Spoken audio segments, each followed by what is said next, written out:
দোস্ত, তুই তাড়াতাড়ি আমাদের বাসায় আয়। কেন? জানিস আজকে কি হয়েছে? একটা ছেলের না ব্রেকআপ হয়েছে।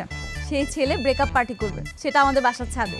মানে আমি জীবনে এত প্রোগ্রাম খাইছি, কখনো আমি দেখি না মানুষ ব্রেকআপ পার্টিও করে।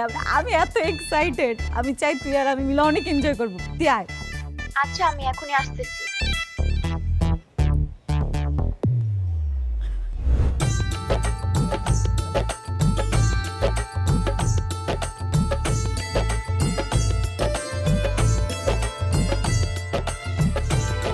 লেডিস অ্যান্ড জেন্টলম্যান, আজকের এই অনবদ্য পার্টিতে আপনাদের সকলকেই স্বাগত।